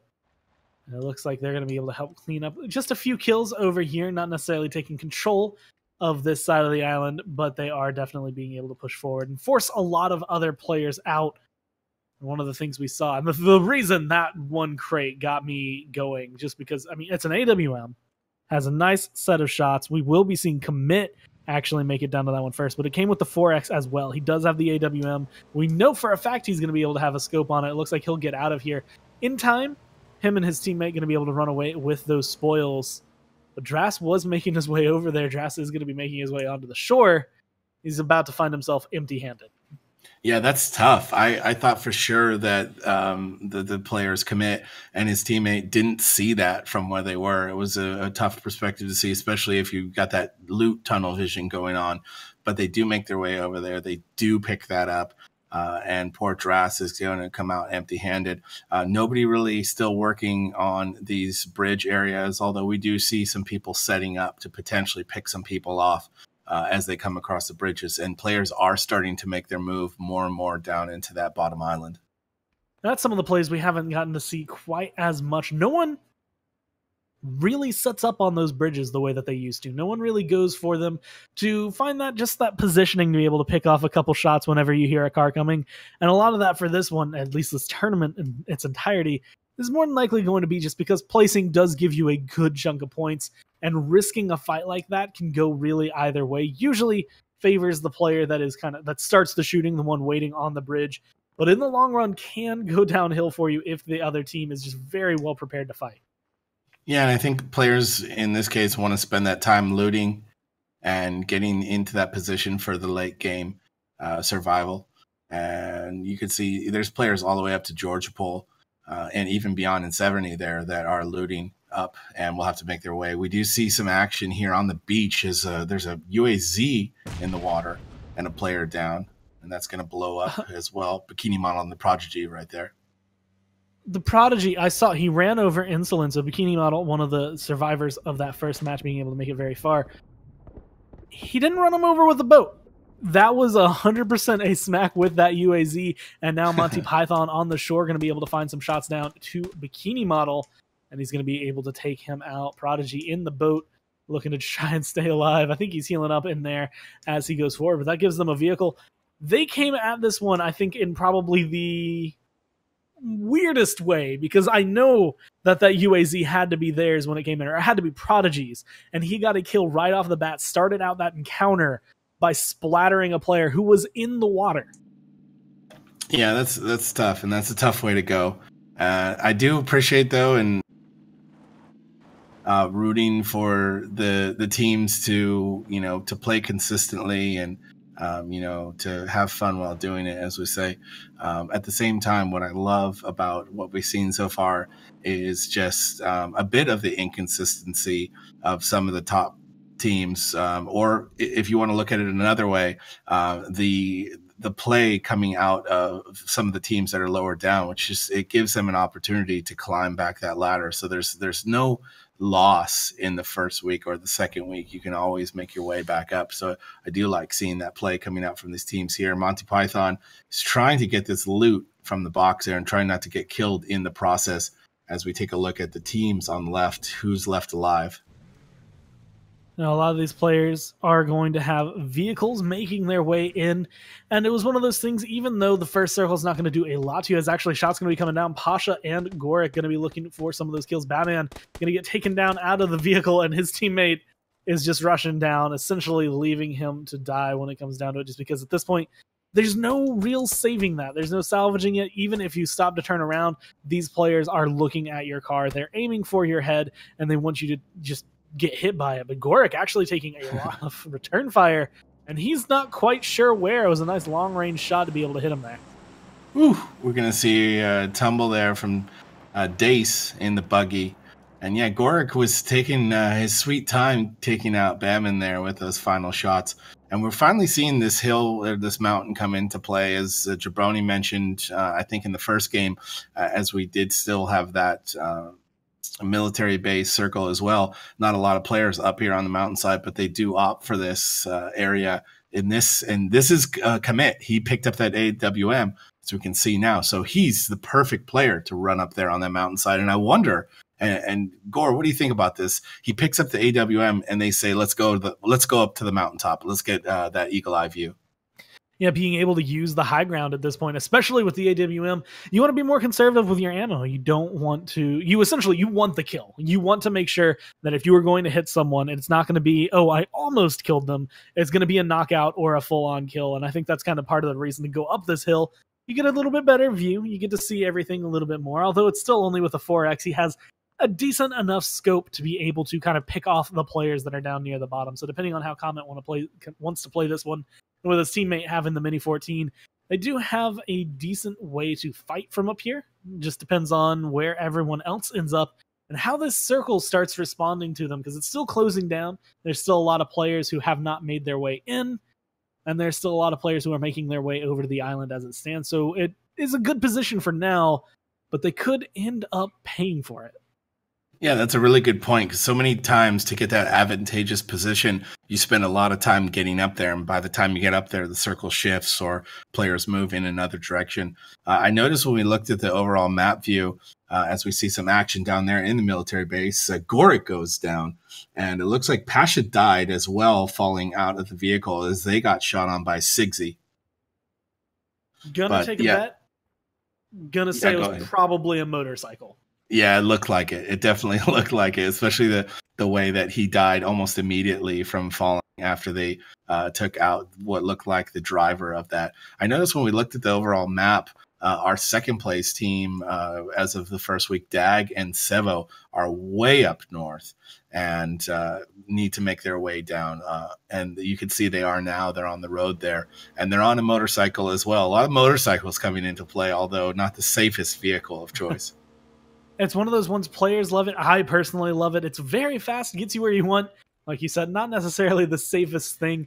And even though we do have red zones disabled, I think one of my fondest memories of just our initial ladder run, our solos run, was watching, I believe it was Machine Gunner, come through on a motorcycle in the blue after like the third circle with a red zone dropping on it. It's just the deadliest combination you can have. As you can imagine, he did not live through that one, for anyone who might not have seen that stream. Of course, with no red zone here, the only thing the players have to worry about is themselves and the blue. And as it stands right now, it's going to be taking up a little bit more damage, and that's going to be forcing a lot of these players to want to start getting there just a little bit faster. But as you can see, some have decided to make a home waiting around on one side of the bridge, potentially able to pick up other players as they go by. I like it. I like these ambush situations from these players and the choice to do this, especially because they don't know exactly where that circle is going to hit next, and they're sort of sitting in a good spot where they could run and make a move regardless of which direction it goes in. We could see MLGB, who has played very solid tonight. They're sitting in 11th spot in the overall leaderboard after week one. So they're definitely going to be adding to their score, and they're still alive right now. Scurry and Biggie, as you can see there on the left, they're holding down a nice little rooftop spot here on the edge of the circle.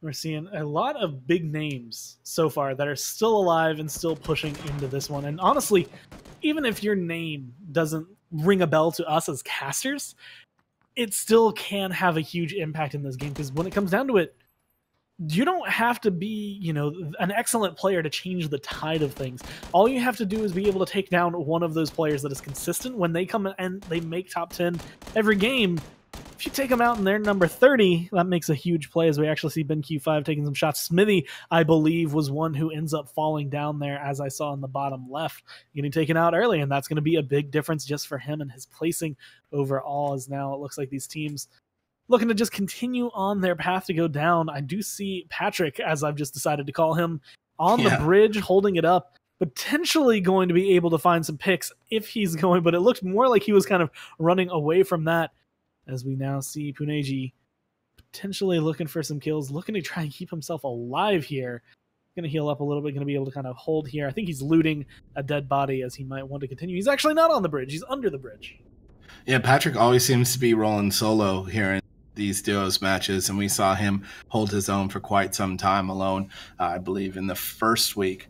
And he's making his way in now. Most of the players are in the safety of at least the edge of the blue zone. As we can see, MLGB here, though, is going to run into some trouble. They're going to throw a smoke out, try to get out of the sight of the players that are there on the water side as they got knocked off their motorcycle. Biggie crawling in, Biggie knocked down, and some shots still coming in. Nade going to be coming in as well. Kala and Villan looking for some kills and some damage. Biggie going to take him down. The grenade's going off, but Scurry still alive. These shots, though, are going to give them away, and Kala actually taking a lot of return fire here from Scurry. At this point, his teammate's down. He's behind a motorcycle. He's laying on the ground. He's ready to fight. This is the fight or flight, and there is no flight. He doesn't have wings just yet, although flipping that motorcycle will help out in the long run if he can get it going. And since he was able to get that return damage, it's going to be an open path for him. And Villan going to try to find some shots, but ultimately announcing themselves to the players behind them. Kala noticing I'm going to be able to find some shots, but they're out in the blue, so they aren't going to be as worried. Hellpander killed Scurry, and then it says, I think Scurry ended up hitting Hellpander with the motorcycle as he went down. And now Hellpander's on the ground. Looks like he will get picked up. Well, that just goes to show, even if you get killed off and eliminated, you can have an impact. You can throw that motorcycle at the last second as you go down right to hit the other players. Look at this, though. Speaking of that, here comes a motorcycle. Actually go to the side. I was hoping he was going to run them over just for action's sake. Nothing against those players, but he's going to be taken down as well. Hellpander with the kill. Looks like a double kill on Kala as well, as both of those players get taken out, and the bike is suffering from some Deus Ex Machina there. Yeah, Room and BenQ5 also going to be eliminated there by Kartoffelsuppe, and Young Modern being able to kill out Oz as we go forward, or Easy, depending on how he really wants that one pronounced. You do see, again, at this point, I think want to say a shakeup coming into this as shots are going down, players along with them. Fire Official, one of the ones who's cutting it close, is going to be fine right now. That was going to be Young Modern. He takes it out. And now potentially looking for some more fights. Running around, just keeping a peek and having a lot of nice cover up on this hill. Yeah, it's great to see. And while I know so many of these teams are hoping to continue their consistency through the weeks and to pick up wins and to pick up high placements and good kills, it's nice to see these other teams just continuing to battle out. They don't let the consistent play from some of the top tier teams get them down. They continue to play their game and play it well here. As you could see, some of these players, they aren't even on the leaderboard that I'm looking at, which shows about the top 30 or so, but they're in it right now, and they're going to get some points out of this one.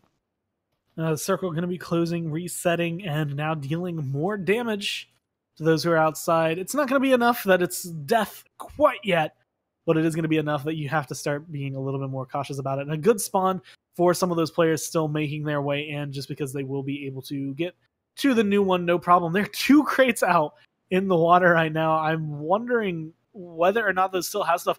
At this point, there's the reason those are still available out there. No one's gone down there. No one's been able to see it. And we do see a Groza in one, actually a pretty good pickup with the level 3 bag in there as well.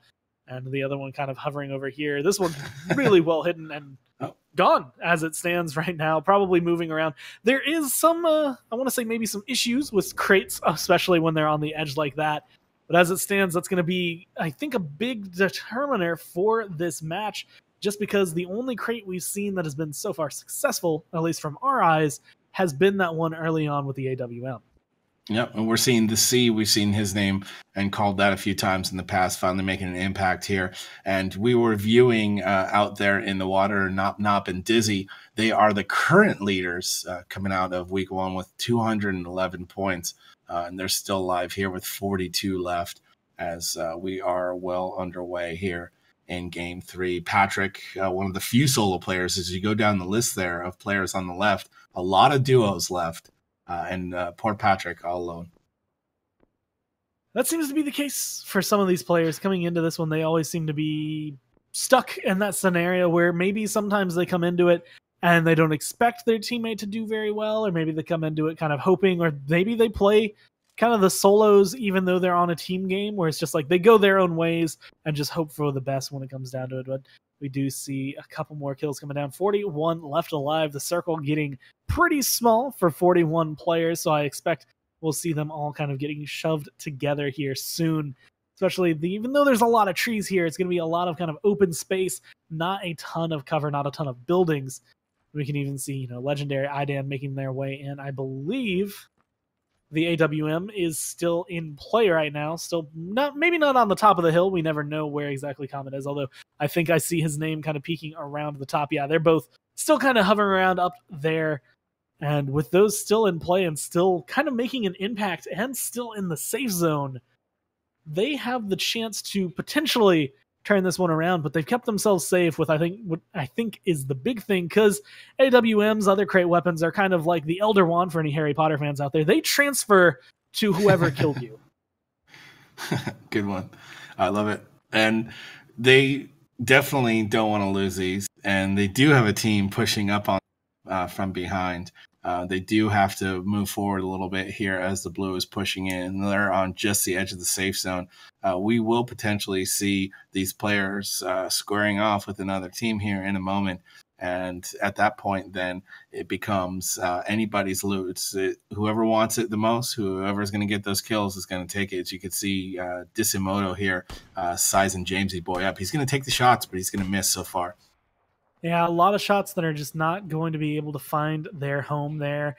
And Jamesy Boy, now alerted of it, going to be able to turn around, get himself a couple shots, but that one hit is all it needed in the head with the SKS. Of course, with the cover advantage, really, it's not going to do a ton to Jamesy Boy, but it is going to show him and get rid of that helmet.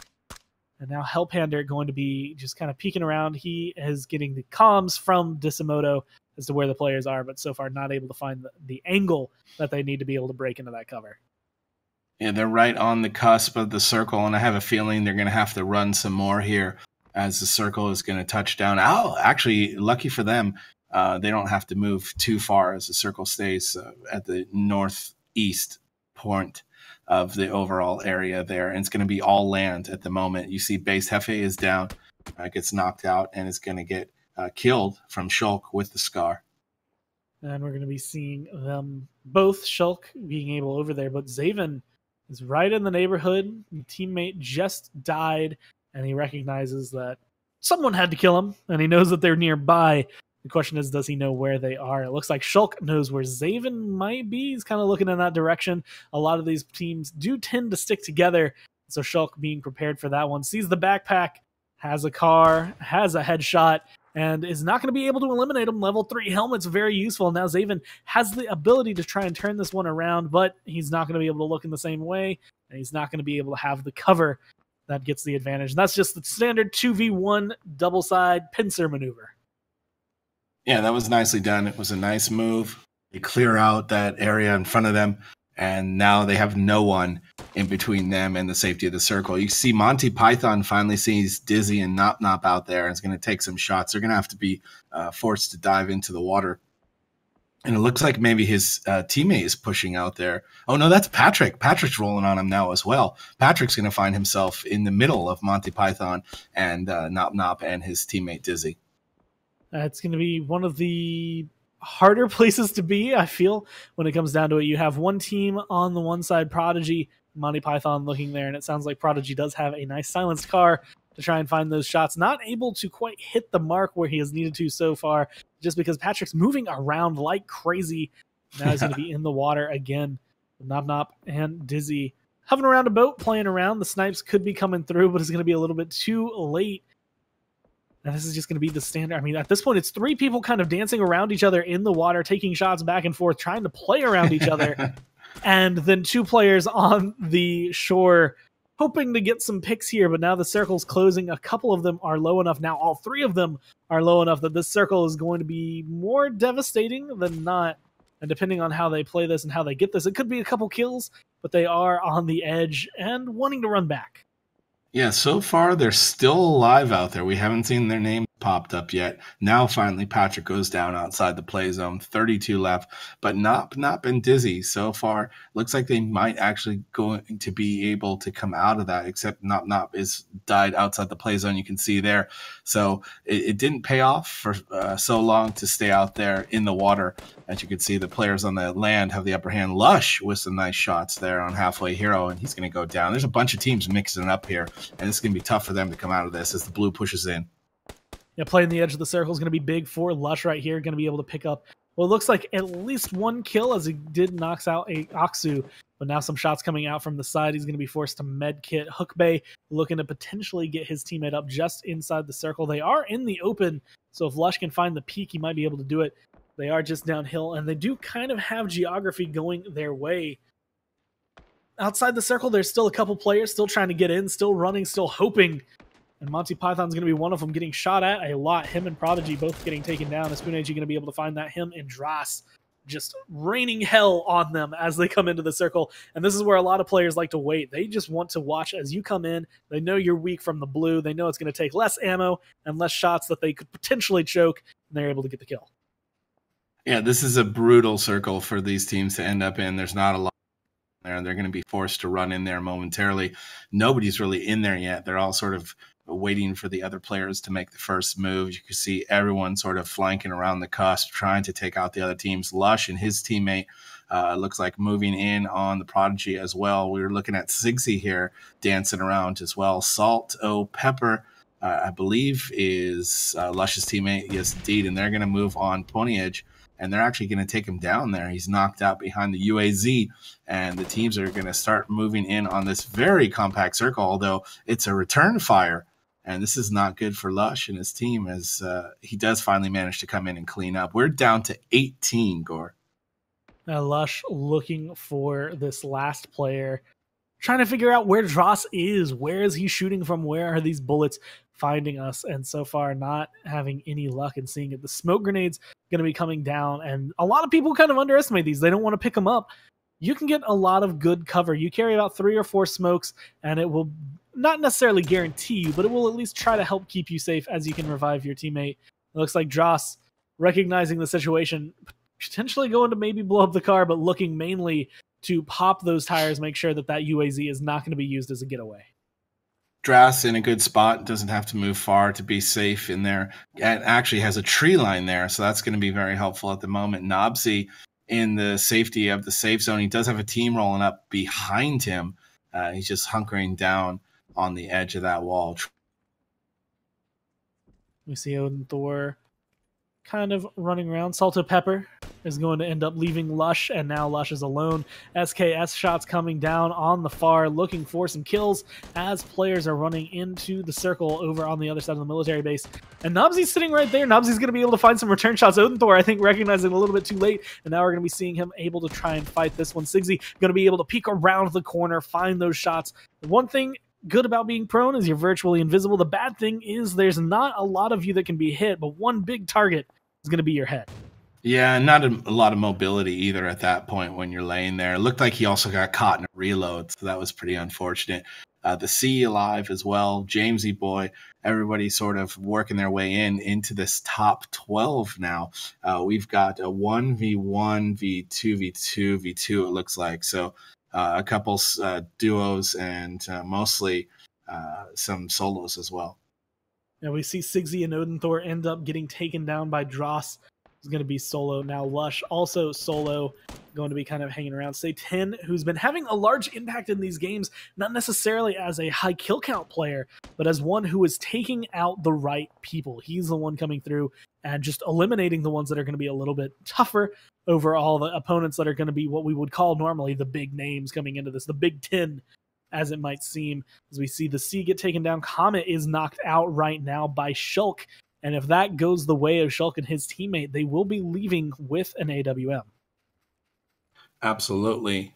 Down to 8, down to a pretty small circle here, which is going to provide little to no cover. Shulk getting shot from all sorts of directions by players, looks like in the blue area. And Jamesy Boy running right past a team there. Did he just run right past a team? No, he ran past his own teammate. That's his guy. Yeah, that's right. It looked like to me that Commit was in there hiding and pulling up his teammate, but it was Jamesy Boy looking at his own teammate and said, Drass here has an idea that there might be a player over in that direction. He does still have the safety of the tree line. 122 before this circle pushes, 3 left alive. This is a 1v2 situation or 1v1? V1. It's looking like it's a 1v1v1. Jamesy Boy does still have a mini 14, but low health. No AWM that was left outside the play zone, and he is going to have to move in in a minute. And just based on the way his screen looks right now, I'm going to guess he doesn't have the meds to live through this one. His hope is that the other two will get each other very low, and he can profit on that. Dross on one side has been one of those players. He has been taking people down left and right. The same thing you got to go for Hook Bay, who's been impactful, but I feel like Dross right now kind of spouting the higher kill count of the 3 players at 7, Hook Bay at 1, Jamesy Boy with none. 7 kills under Dross right now. Yeah, Dross a good player. Called his name a bunch over the last weeks, and just looking to wait this one out and see what the move is from the rest of the players. This is one of the most brutal end game circles I've ever seen. Essentially, all 3 of these players are going to have to run. Right now, though, as you mentioned, these 2 players up top do sort of have the edge. They have the high ground. They have a little bit of cover to work with as they start to move. And you can see Drass is making his way towards Hook Bay, might try and get a little bit of a flank behind him as Hook Bay will have to move as well. And they're going to bring their guns out. And Drass, he does get a view. Drass is going to get him down. Drass gets the win. That circle was going to be one of the most brutal ones just because it was pulling them not only down the hill, but into the open. There was no cover down there. And Dross wanting to play it as safe. They recognize the area. He knows exactly what's going to be going on. He had 7 kills, turns it into 8 at the very end with those few shots. I mean, he knew he was at the edge of the circle. The options were fight where he thinks he knows a player is, or turn and run into the circle and hope for the best. And he chose to fight. And even though he was outside the circle at the end of it, he was still able to find that kill and get his team first place. Yeah, I don't know if you saw that in the kill feed. Just one last note is that Hook Bay actually got the kill on Jamesy Boy. Yeah. So Hook Bay was focused over there. We had a little triangle action going, and Drass is the lucky one who isn't being sided by either of those players. And like you said, 8 kills, 10 total from that team. That's going to be 10 extra points plus the win. So they're going to be moving up the ladder for sure.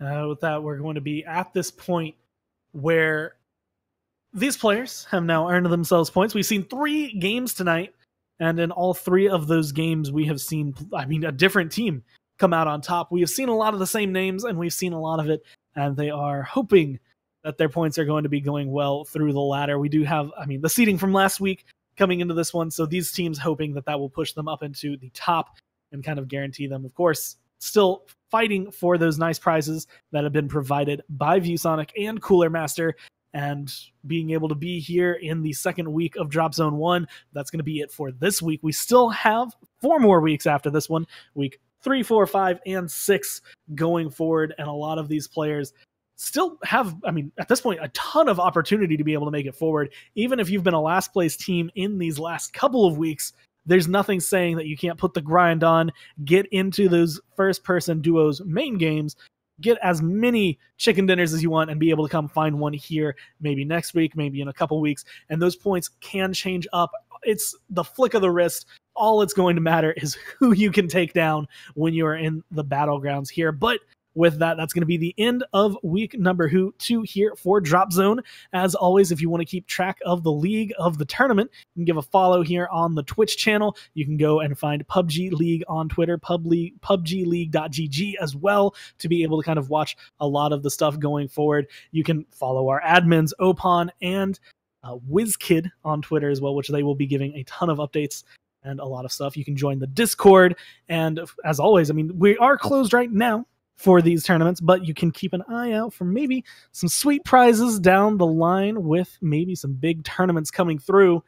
As always, you can follow me and Heyday on Twitter. He is at Heyday TV. That's HAEDAE coming in, or is it HEYDAE coming in with TV at the very end there? And me is at Gormizer, all one word. And of course, you can follow production if you really wanted to. I'm being told that I don't need to shout them out, but I'm going to shout them out anyway.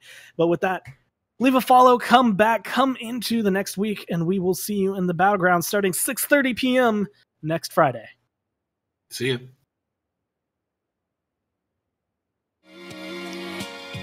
That's